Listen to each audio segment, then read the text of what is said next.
All right, man. We just got done watching the game, the Thunder versus the Jazz. It was an overtime motherfucking thriller. There's no way to slice it. We wanted the win, but bro, we got to see a hell of a game either way. Yeah, man. This is again a playoff atmosphere game. We needed to see this team be able to play like this. We didn't well at all. I mean, it was not one of those games that we shot the ball well that we would consider even uh, a good shooting game. It was we were there. We had an opportunity to win it multiple times in regular time and in OT. We also missed a ton of free throws. Just there was just something off tonight, and I fully expect Coach D to make the adjustments and us be able to play tomorrow night better level than we played tonight.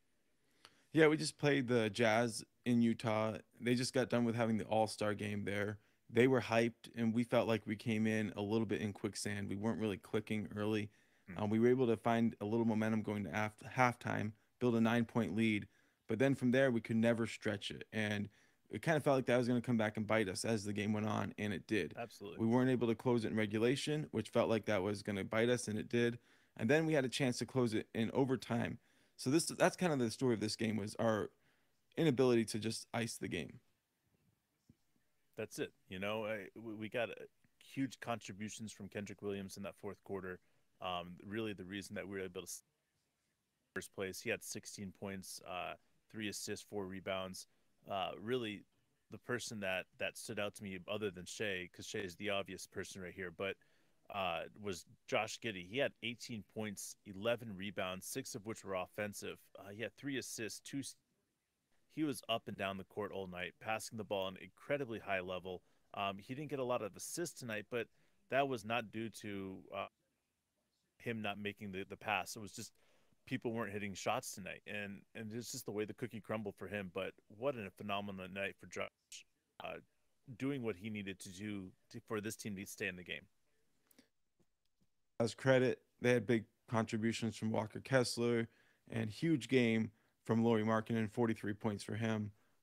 They got the big plays at the end, but as far as from what I liked seeing from the Thunder, I'm really proud of the effort, bro. I feel like it's a building block. We want to get to 500. We're not quite there, but as long as we keep competing, we'll be just fine. We got a little ways to go. We got to see the Jazz two more times though in the next what 5 or 6 games though. So we Yeah, got a chance to make this one up. yeah. Again, when we talked about it, we talked about it a little bit on the live broadcast, and we've talked about it alone. Is we have 10 games believe that we can win. I have 10 games that we have that are difficult games, and there's five in between. And unfortunately, lost one of the games that we have to win, and we're going to make that game up. That's not going to be the issue. And I know what this team can do. We know it's a matter of this team just being able to put the pieces together, um, representing what we do in Oklahoma City. And I'm not.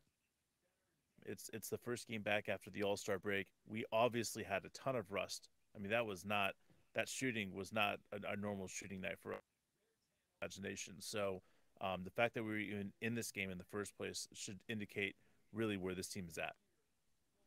Well, that'll wrap it up for tonight. We'll be back sometime tomorrow. We'll talk about what's coming up with the Lakers and all these different things. We appreciate you guys joining us, and we will see you then. Thunder up.